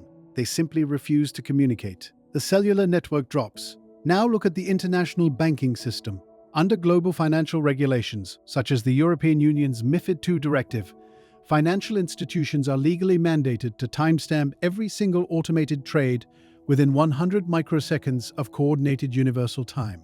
In the era of high-frequency algorithmic trading, a millisecond is an eternity. Fortunes are made and lost in fractions of a second. The entire global financial ledger relies entirely on the GPS timing pulse to guarantee the exact chronological order of billions of daily transactions. When the GPS signal is scrambled by the Leo debris cloud, the bank servers lose their synchronization. The algorithms immediately detect the timing drift. They are programmed to recognize that operating with an inaccurate clock guarantees catastrophic ledger corruption. The software initiates its automated failsafe. It does not attempt to guess the time, it simply stops. Let that sink in for a second. Sit with the physical reality of what that means. We are not facing a scenario where the internet gets a little slower. We are facing the instantaneous, automated freezing of global credit clearinghouses, stock exchanges, and interbank transfers. The algorithm halts the trade because the clock is broken. And the clock is broken because a multi-billion-dollar internet satellite just shattered into 100,000 pieces of shrapnel 300 miles above your head. We have outsourced the heartbeat of our civilization to an invisible radio wave, and we have just filled the space between us and the transmitter with 1 million pieces of flying metal. Part 20. Secondary failures. Aviation and maritime pulses shattered by the orbital debris cloud. The algorithmic banking sector freezes. That is a digital catastrophe. But in the physical world, the loss of that signal initiates a massive, immediate kinetic crisis. We hold a comforting, fundamentally outdated misconception about how we navigate the Earth. We picture spinning radar dishes tracking airplanes and coastal watchtowers guiding ships. We believe the terrestrial world is watching the terrestrial world. It is not. The terrestrial world is entirely blind without the sky. Let's be precise about what happens inside the cockpit of a commercial airliner crossing the ocean. Over land, ground-based radar still exists. But over the deep ocean, the vast stretches of the Pacific, the Atlantic, and the polar routes, there is zero radar coverage. The curvature of the Earth physically prevents it. To safely stack dozens of heavy jets in tight, invisible corridors across the Pacific, the modern aviation industry relies entirely on a technology called ADS-B, or Automatic Dependent Surveillance Broadcast. It works like this. The aircraft uses the GPS constellation to calculate its exact three-dimensional coordinate down to the meter. It then broadcasts that specific coordinate out to the world. Air traffic control does not find the plane. The plane tells air traffic control exactly where it is. When the Kessler cascade in low Earth orbit generates a metallic cloud that scrambles the GPS signal, the ADS-B system instantly fails. The plane loses its absolute coordinate. The aircraft does not fall out of the sky. The pilot's screens do not go black. Instead, the flight computer automatically falls back to its secondary navigation protocol, the Inertial Reference System, or IRS. The IRS is a brilliant piece of self-contained engineering. It uses highly sensitive internal laser gyroscopes and accelerometers to measure every physical turn, climb, and acceleration the plane makes. By starting from a known point on the runway and mathematically tracking every movement, the plane can guess where it is. But it is only a guess. And the physics of gyroscopes dictate that they suffer from mechanical drift. Without the precise microsecond pulse of the GPS signal constantly correcting the math, the inertial reference system slowly, relentlessly accumulates error. The standard drift rate for a modern commercial IRS is roughly 1 to 2 nautical miles per hour. Apply that math to a 14-hour trans-Pacific flight from Los Angeles to Sydney. By hour 10, without a GPS update, the aircraft's navigation system is operating on corrupted data. The flight computer displays a reassuring solid line on the digital map, indicating the plane is perfectly centered in its designated air corridor. But the physical reality is that the 200-ton aircraft carrying 300 passengers is over a dozen miles off course. And there are 30 other aircraft in the dark around it, all operating on their own drifting, entirely localized illusions of where they are. Now, pivot from the sky to the ocean surface. 90% of global trade, the food, the fuel, the raw materials required to keep human civilization functioning, moves on the water. Roughly 50,000 massive commercial vessels are navigating the deep oceans at any given moment. To prevent collisions and manage port logistics, international maritime law mandates the use of the Automatic Identification System, or AIS. Like ADS-B, IAS relies entirely on GPS to determine the ship's position. But the vulnerability is even deeper. In coastal waters, terrestrial antennas pick up the AIS broadcasts, but in the deep ocean, VHF radio waves cannot reach the shore. To track the global fleet, the maritime logistics industry relies entirely on satellite AIS. A specialized network of low Earth orbit satellites listens for the pings from the ships below and relays them to the authorities on land. Those specific listening satellites, operated by companies like Spire and Exact Earth, reside in the exact 500-kilometer orbital shell, currently being shredded by the atmospheric drag wall and the expanding debris cascade. When those satellites are physically destroyed, the entire global supply chain goes dark. The screens at Lloyd's of London, the port of Shanghai, and the port of Los Angeles will simply freeze. Tens of thousands of multi-ton freighters carrying volatile chemicals and critical supplies will suddenly be navigating a dark ocean, relying entirely on internal gyroscopes that are slowly, mathematically drifting off course. Stay with me for a moment. Let that land. We did not build resilient analog backups for a permanent, structural denial of space. Modern pilots and ship captains are not extensively trained in mid-20th century dead reckoning or celestial navigation. They are highly skilled systems managers, but the environment just physically destroyed the system. We are forcing a 21-density logistics network, operating at maximum capacity, to instantaneously revert to the navigation tools of 1965, while moving at modern speeds. Part 21. The Economic Hemorrhage. We assume that when massive corporations lose multi-billion-dollar physical assets, an insurance company simply writes a check. We assume there is always a financial safety net to catch the falling debris. In low Earth orbit, that assumption is fundamentally, structurally false. To understand the scale of the impending financial collapse, we must look at how the commercial space economy actually underwrites its own existence. Historically, the space insurance market was designed for a very specific mid-20th century model. A telecommunications giant would spend 10 years and $250 million building a single massive geostationary satellite. Because the capital concentration was so high, financial institutions legally mandated comprehensive in-orbit insurance before they would fund the launch. If that single satellite died, the underwriters absorbed the blow. But the mega-constellations broke the math of the insurance industry. When you launch 10,000 flat-panel broadband satellites into low Earth orbit, you cannot insure them individually.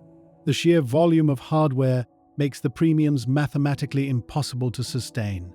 Furthermore, the corporate giants driving this new space race, companies commanding valuations creeping toward $2 trillion by early 2026, did not want to pay those premiums. They looked at the historical baseline of the previous quiet solar cycle, ran the algorithmic risk models, and decided that a mass casualty event in space was a statistical impossibility. They chose to self-insure. They underwrote their own survival based entirely on the assumption of a benign sky. Here is why this matters. When the Terminator event triggers the atmospheric drag wall and the Kessler cascade shreds the 500-kilometer orbital shell, there is no insurance payout. The destruction of a mega-constellation is an instantaneous, unhedged evaporation of hundreds of billions of dollars in private capital. It is not just the loss of the physical hardware, it is the instantaneous vaporization of the launch costs, the terrestrial ground station investments, and the projected, recurring global subscription revenue that these companies borrowed against to build the network in the first place. Stay with me for a moment. Look at the compounding economic terror of this scenario. If an airline loses a fleet of jets, it can simply buy new jets and put them back in the sky. If a shipping company loses its freighters, it can build new ships and put them back in the ocean. The environment remains navigable. Space does not work like this. When the mega-constellations shatter, they do not just destroy the corporate asset. They physically weaponize the territory. The million pieces of untrackable hyperkinetic aluminum and silicon generated by the collision cascade will encircle the Earth for decades. The 500-kilometer orbital shell is not just empty, it is mathematically uninhabitable. You cannot launch a replacement network. No venture capital firm on Earth will fund a new satellite constellation when the specific altitude required to operate it is saturated with microscopic bullets moving at 17,500 miles per hour. No underwriter will ever touch the risk. The financial hemorrhage is absolute. The venture capital pipeline that fueled the explosive growth of the new space era will freeze overnight. Entire aerospace manufacturing supply chains will collapse. We are not looking at a temporary market correction. We are looking at a permanent physical eviction notice from low Earth orbit, paralyzing the commercial space industry for a generation. Part 22. Desperate countermeasures. Differential drag when the mathematical limit of an ion engine is reached. The aerospace operators, on the ground, do not simply surrender. They improvise. As we established, the maximum thrust of a modern Hall-effect engine cannot physically overcome the fluid density of a G5 atmospheric expansion. The satellites are pinned against the drag wall. Therefore, to save the 15,000 satellite infrastructure, engineers have been forced into a radical structural paradigm shift. If they cannot fight the ocean of expanding gas, they must attempt to sail it. This is the concept of aerodynamic maneuvering, specifically a technique known as differential drag. Let's be precise about the mechanics of this countermeasure. Differential drag is not a propulsion system. It is a deliberate, highly risky manipulation of a spacecraft's ballistic coefficient. Under normal conditions, a satellite keeps its massive solar panels perfectly locked onto the sun to generate power, maintaining a constant aerodynamic profile against the thin atmosphere. But during a severe space weather event, ground control commands the satellite's internal reaction wheels to physically alter its pitch. They rotate the entire spacecraft. Think of it like this. If you thrust your flat hand out the window of a car, moving at 80 miles per hour, the wind resistance violently snaps your arm backward. But if you turn your hand perfectly sideways, slicing through the air like a knife, the resistance vanishes. Engineers are currently using this exact fluid dynamic principle to artificially control the altitude and spacing of dead or dying satellites. If satellite A is dropping too fast and is on a direct collision course with satellite B, the operators will command satellite B to pitch its solar arrays perfectly flat against the atmospheric wind. Satellite B intentionally acts as an air brake. It deliberately absorbs the kinetic friction of the thermosphere, rapidly slowing itself down, allowing satellite A to drift harmlessly past it in the dark. It is a brilliant, propulsion-free method of collision avoidance. We have empirical precedent for it. Companies like Planet Labs successfully use differential drag to organize their flock constellation of small imaging dove satellites years ago. But we must practice strict intellectual honesty here. Planet Labs executed those maneuvers during a period of prolonged solar quiet over the course of weeks, with tiny, highly predictable CubeSats. What the operators of the mega-constellations are attempting in 22.6 is structurally unprecedented. They are trying to execute precision aerodynamic maneuvers with massive, flat-panel broadband satellites in a matter of hours, while completely submerged in the chaotic boiling plasma of an extreme solar storm. Here is why this is a high-stakes gamble with razor-thin margins. To surf the atmosphere, you need perfect balance. You need absolute, unwavering attitude control. If you command a satellite to pitch itself edge-on to the atmospheric wind, it must hold that exact fractional degree of alignment while traveling at 17,500 miles per hour. But as we documented in Part 12, this atmospheric swelling is occurring simultaneously with the supercharging of the Van Allen radiation belts. The radiation is actively bombarding the star trackers. The navigation computers are suffering severe, uncorrectable bit flips. The satellites are attempting to surf a hurricane while structurally blind. Look at the step-by-step physics of what happens when that balance fails. When the atmospheric fluid hits a perfectly aligned edge-on solar array, the drag forces are distributed evenly across the spacecraft's center of mass. The satellite remains stable. But if the blinded navigation computer allows the pitch to drift by just 2 degrees, the center of aerodynamic pressure suddenly shifts away from the center of mass. The fluid begins to push harder on the top of the array than the bottom. This creates asymmetrical torque, a physical twisting force. The satellite's onboard reaction wheels, heavy, spinning internal metal disks, immediately spin up to their maximum revolutions per minute to counteract this twist. They attempt to hold the spacecraft steady against the atmospheric lever, but reaction wheels have a strict saturation point. Once they hit their maximum operational velocity, they cannot absorb any more torque. The mechanical defense is mathematically exhausted. The atmospheric twisting force violently overtakes the hardware. The satellite does not gently slow down. It tumbles. Once a massive flat-panel satellite begins to tumble hypersonically in a dense thermosphere, the gyroscopes cannot arrest the spin. The structural limits of the aluminum chassis are instantly exceeded. The massive solar arrays cleanly snap off. The satellite immediately transitions from a controllable network asset into a localized cloud of unguided kinetic shrapnel. Stay with me for a moment. Let that land. We are actively relying on the aerodynamic properties of a machine that was explicitly designed to operate in a vacuum.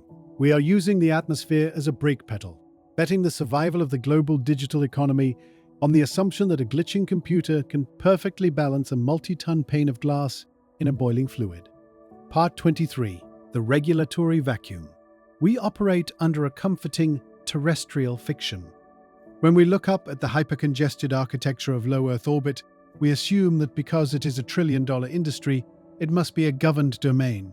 We assume there are traffic laws, liability courts, and international regulators standing by to assign blame and enforce cleanup when something breaks.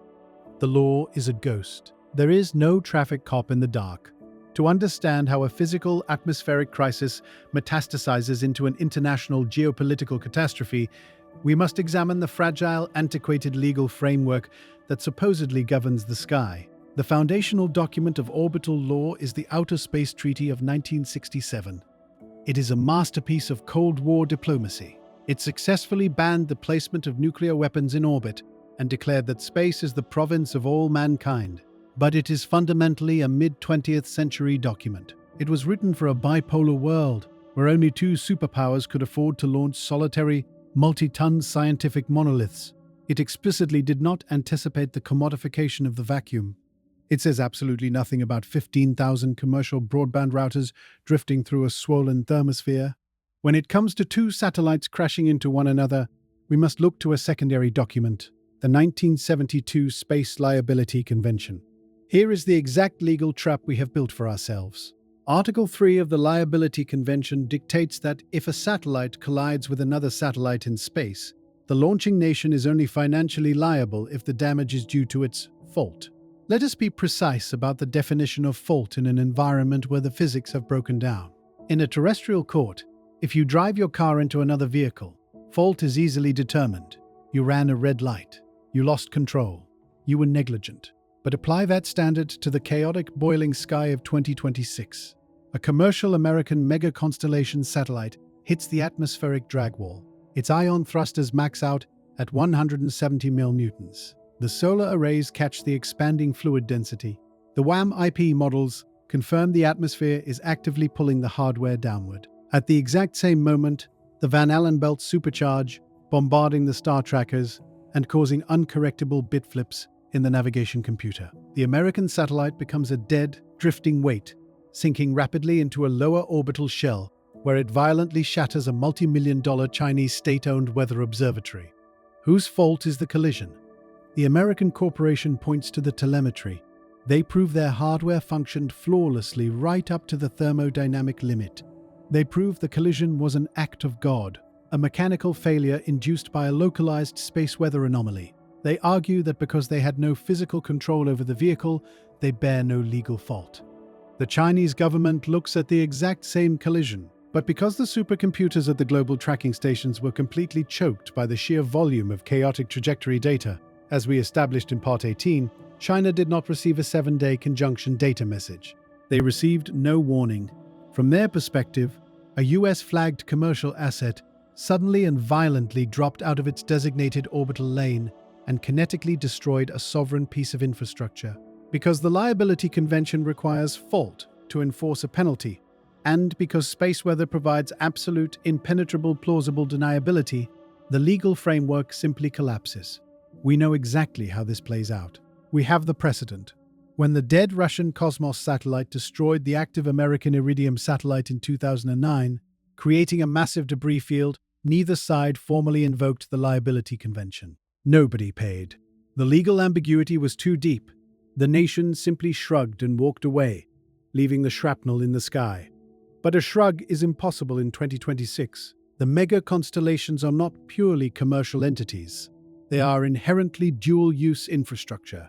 Networks like Starlink provide the critical low-latency communications backbone for modern military operations, drone targeting, and encrypted battlefield logistics.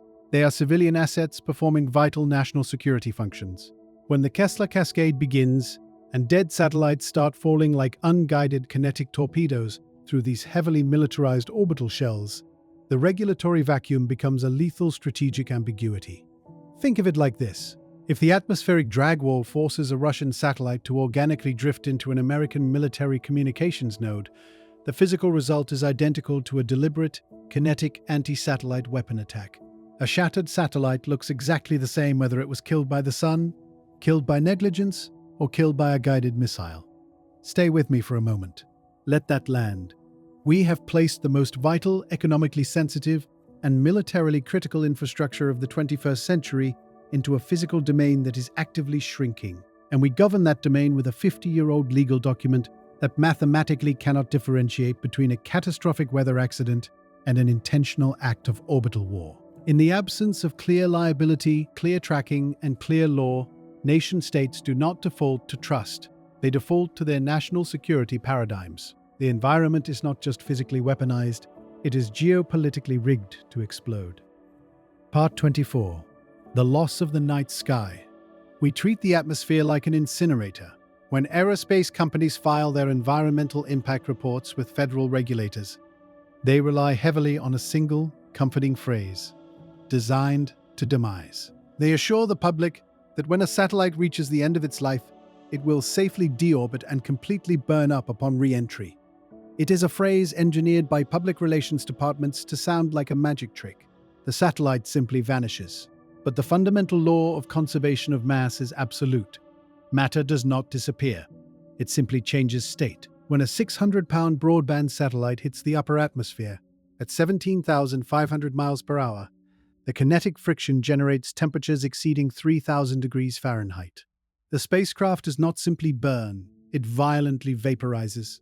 The silicon solar panels, the titanium bolts, and the massive aluminum chassis are instantly converted from a solid, localized piece of hardware into a sprawling, hypersonic cloud of metallic gas. Here is the chemical reality of that phase change. Because the vast majority of a satellite's mass is structural aluminum, the vaporization process introduces immense quantities of aluminum vapor into the oxygen-rich upper atmosphere. At extreme temperatures, these elements bond. The result is the instantaneous creation of aluminum oxide, commonly known as alumina. Along with the alumina, the process releases vaporized copper, lithium, niobium, and hafnium, exotic heavy metals derived from the spacecraft's onboard circuitry and superalloys. Under normal, quiet sun conditions, the space industry vaporized perhaps a few dozen metric tons of this hardware annually. But we are no longer in normal conditions. We are looking at the mathematical certainty of the Kessler cascade. When the atmospheric drag wall physically forces thousands of dead satellites down from the 500-kilometer shell, they will inevitably sink into the denser thermosphere and mesosphere, roughly 40 to 50 miles above the Earth. Thousands of multi-ton spacecraft, alongside 1 million pieces of shattered shrapnel, will sequentially hit the friction wall.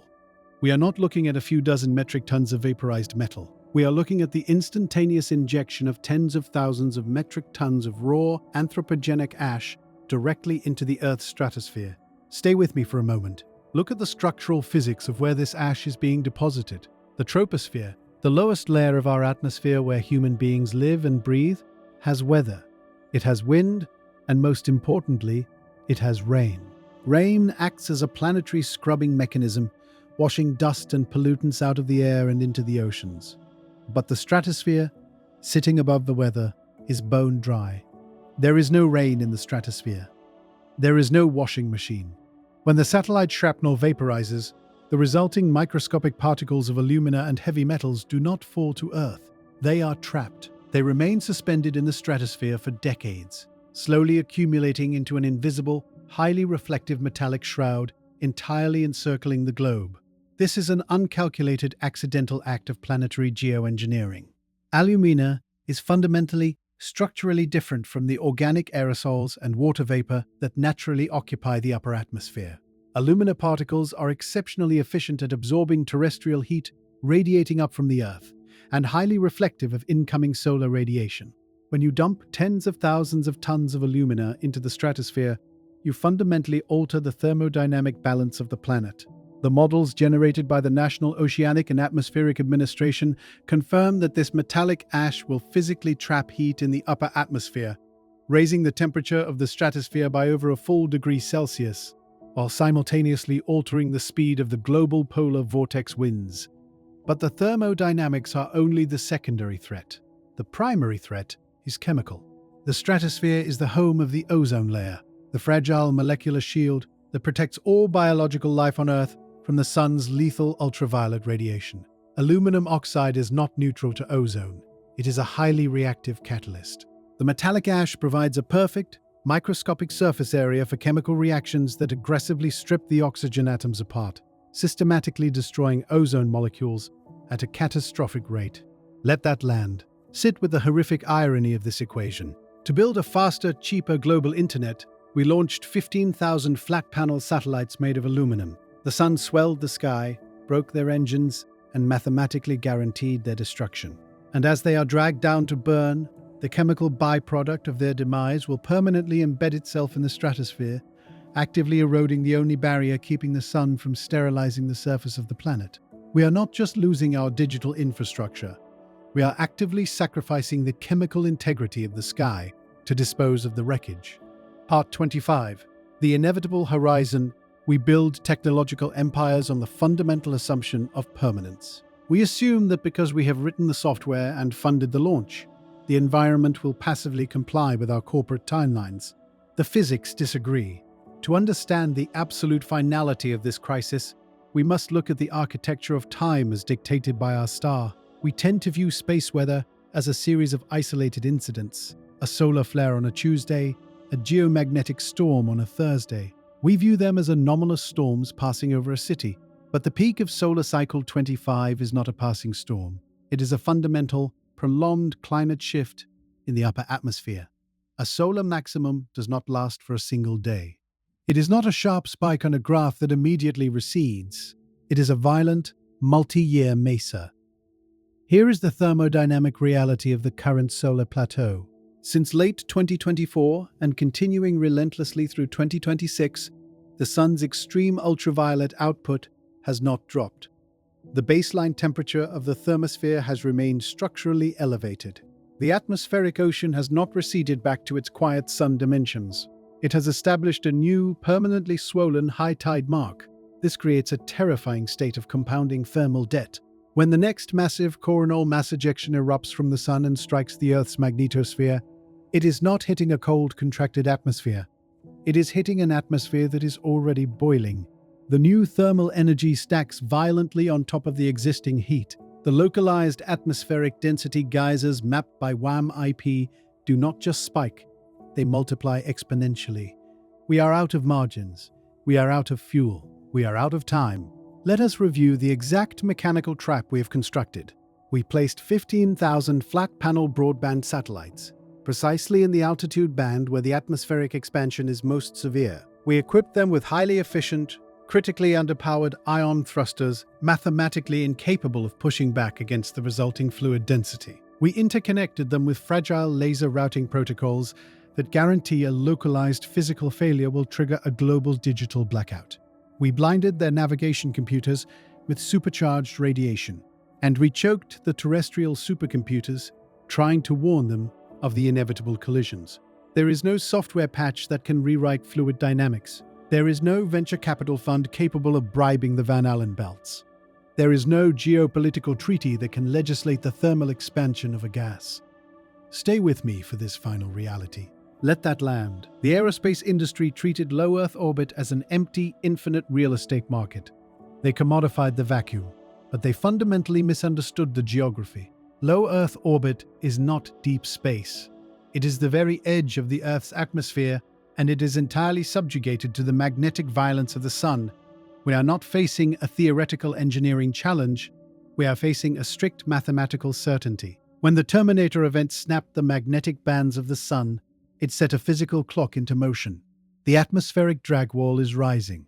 The dead drifting hardware is sinking. The hypervelocity Kessler cascade is mathematically guaranteed, and the resulting metallic ash will permanently scar the stratosphere. We look up at the night sky and see a pristine, infinite frontier.